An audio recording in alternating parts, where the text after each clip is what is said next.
Molar আপেক্ষিক তাপ,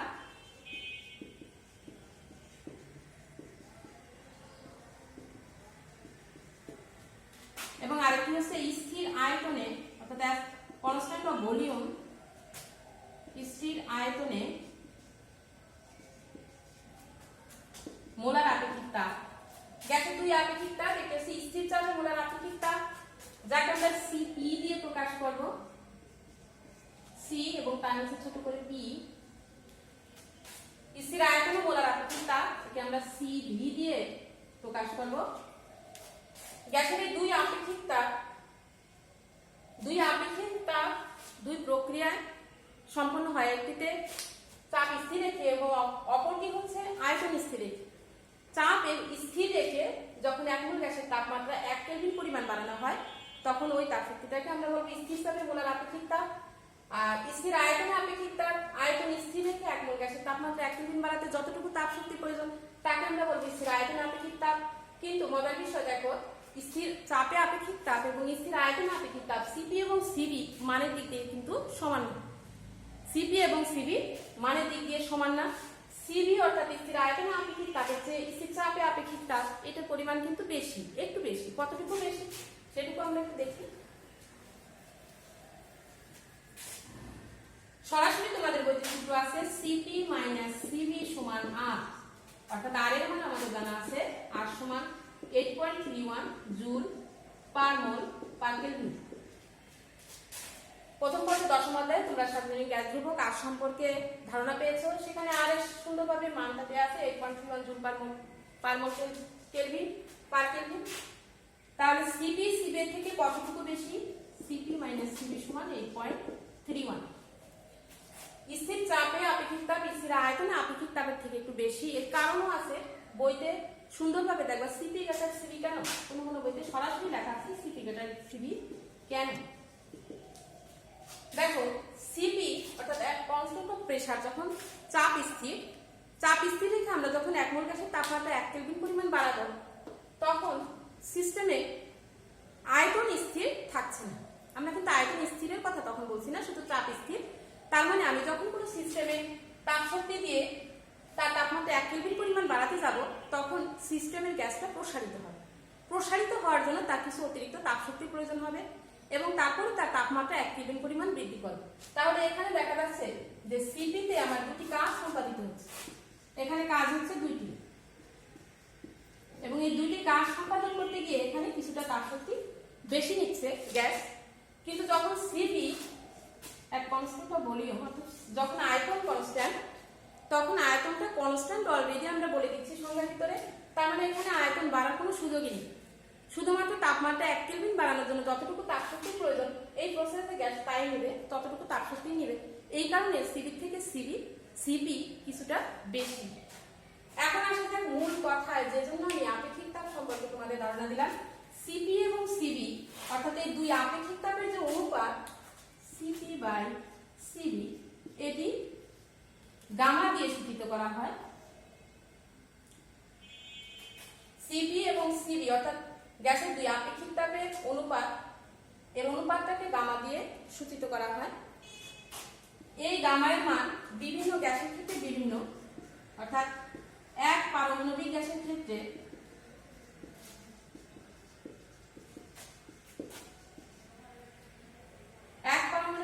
ক্ষেত্রে গামার মান হচ্ছে 1.67। বইতে তোমাদের আরেকটু ডিটেইলস পাবে এই অনুপাতটা কিভাবে আসে এবং এই মানটা কিভাবে আসে দেয়া আছে অনলাইন ক্লাসে। যেহেতু আমাদের সময় সাপেক্ষ সবটা ডিটেইলস আসলে বলা সম্ভব হয় না। দ্বিপারমাণবিক বা এক পারমাণবিক গ্যাস বলতে আমরা কাদেরকে বুঝবো, এটাও তোমরা নিশ্চয়ই কেমিস্ট্রি থেকে, রসায়ন থেকে তোমরা কিছুটা ধারণা পেয়েছো। এক পারমাণবিক গ্যাস, দ্বিপারমাণবিক গ্যাস এবং বহু পারমাণবিক গ্যাস বলতে আমরা কি বুঝি। এক পারমাণবিক গ্যাস যাদের প্রতীক সংকেত শুধুমাত্র প্রতীকের মাধ্যমে প্রকাশ করা যায়, অর্থাৎ সকল নিষ্ক্রিয় গ্যাস তারা হচ্ছে এক পারমাণবিক গ্যাস। তোমরা জানো নিষ্ক্রিয় গ্যাসগুলি কি কি? নিয়ন, argon, Helium, radon, xenon, krypton, এই ধরনের গ্যাসগুলি হচ্ছে নিষ্ক্রিয় গ্যাস। দ্বিপারমাণবিক গ্যাসের ক্ষেত্রে গামার মান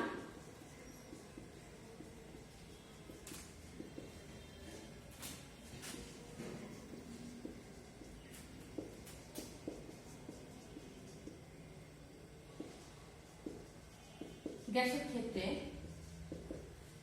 1.41, কোনো কোনো বইতে 1.4 দেওয়া আছে। আর একটা হচ্ছে বহু পারমাণবিক গ্যাস। বহু পারমাণবিক গ্যাসের ক্ষেত্রে আমি আর লিখলাম না, সংক্ষেপে লিখি 1.33। এই হচ্ছে এক পারমাণবিক গ্যাসের ক্ষেত্রে গামার মান 1.67, দ্বিপারমাণবিক গ্যাসের ক্ষেত্রে গামার মান 1.41, বহু পারমাণবিক গ্যাসের ক্ষেত্রে গামার মান 1.33। দ্বিপারমাণবিক গ্যাস যাদের সংকেতটাকে দুটি পরমাণু প্রতীকে সমন্বয় করে, অর্থাৎ N2O2 এইভাবে আমরা লিখি। সাধারণ যে গ্যাসগুলি নাইট্রোজেন, হাইড্রোজেন, অক্সিজেন, এরা হচ্ছে দ্বিপারমাণবিক গ্যাস। বহু পারমাণবিক গ্যাস বলতে একাধিক পরমাণুর সমন্বয়ে যে অণুগুলিকে আমরা প্রকাশ করি, যেমন carbon dioxide gas, ammonia, methane, এগুলি হচ্ছে বহু পারমাণবিক। সেই ক্ষেত্রে গামার মান 1.33। গামায়ের আলোচনা এটা কেন করলাম এটা তোমাদেরকে এখন ক্লিয়ার করব।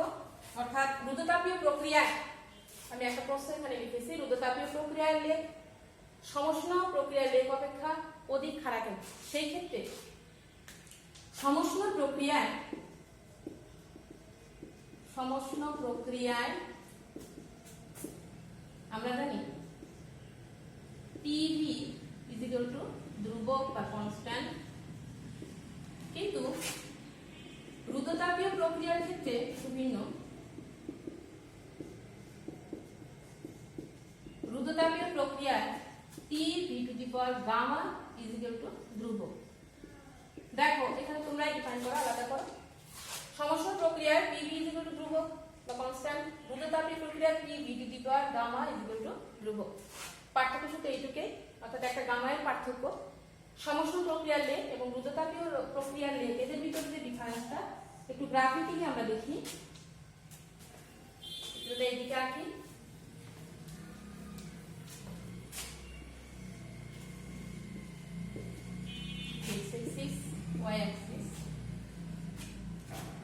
সমষ্ণ প্রক্রিয়া ধীরে ধীরে সম্পন্ন হয়, রুদ্ধতাপীয় প্রক্রিয়া হঠাৎ বা দ্রুত। এটা সমষ্ণ প্রক্রিয়া লেখ,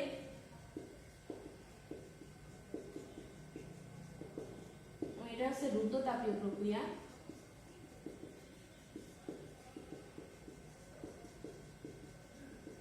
উভয় ক্ষেত্রে চাপের সাপেক্ষে আয়তনের পরিবর্তন, অর্থাৎ চক্র বরাবর আয়তন, y অক্ষ বরাবর যদি চাপ ধরি,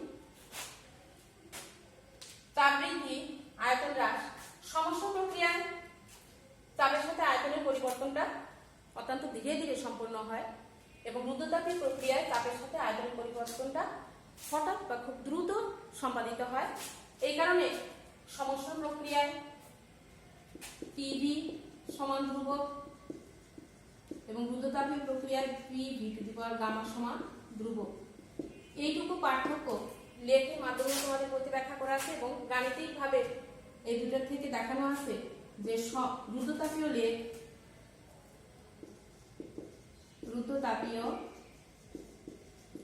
লেখ সমান গামা গুণ সমষ্ণ, সরি এখানে লেখ না ঢাল লেখা আছে, রুদ্ধতাপীয় প্রক্রিয়ার ঢাল। রুদ্ধতাপীয় প্রক্রিয়াতে যে ঢাল আসবে, অর্থাৎ ঢাল আমরা জানি যে লম্বভূমির একটা অনুপাত, যে কোনো একটা নির্দিষ্ট মান থেকে যদি আমরা লম্বভূমি আঁকি তাহলে লম্বভূমির অনুপাত, অর্থাৎ এই লেখটা ভূমির সাথে কতখানি নত সেটি হচ্ছে তার ঢাল, সমান সমষ্ণ প্রক্রিয়া ঢাল। তার মানে রুদ্ধতাপীয় প্রক্রিয়ার ঢাল সমষ্ণ প্রক্রিয়ার ঢাল আসবে তার থেকে গামা গুণ অধিক খাড়া। এটুকু হচ্ছে সমষ্ণ প্রক্রিয়ার লেখ রুদ্ধতাপীয় লেখ অপেক্ষা অধিক খাড়া কেন তার ব্যাখ্যা। তোমাদের বইতে আরো ক্লিয়ার ভাবে এটা সম্পর্কে ধারণা দেওয়া আছে। আমাদের আলোচনার পাশাপাশি, অর্থাৎ যেহেতু তোমাদের কলেজ বা প্রতিষ্ঠান খোলা না, তাই অনলাইন ক্লাসে আমাদের আলোচনার পাশাপাশি আমরা আশা করবো তোমরা তোমাদের বইটা, পাঠ্য বইটা অবশ্যই ভালোভাবে ফলো করবে এবং যে সূত্রগুলি আমরা দেই তার যে গাণিতিক সলিউশন, অর্থাৎ সমাধান কিছু দেয়া থাকে এবং কিছু গাণিতিক প্রশ্ন আকারে দেয়া থাকে যেগুলি তোমাদের সমাধান করতে বলা হয়, এগুলি তোমরা সমাধান করে বেশি বেশি জ্ঞান লাভ করবে, যাতে করে তোমরা তোমাদের কোর্সটা সম্পূর্ণ করতে পারো।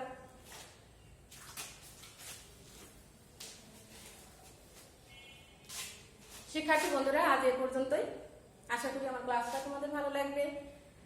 পরবর্তী ক্লাসেও আমার সঙ্গে থাকবে। তার আগে এর পরবর্তী যে টপিকসগুলি, অর্থাৎ এর পরবর্তীতে আছে তাপগতিবিদ্যার দ্বিতীয় সূত্র, এবং এটি সম্পর্কে তোমরা ভালো একটি ধারণা আগেই বই থেকে যাতে নাও, আমি সেই অনুরোধটা করব, যাতে আমার টপিকটা তোমাদের বুঝতে সহজ হয়। আজ এ পর্যন্ত, আল্লাহ হাফেজ।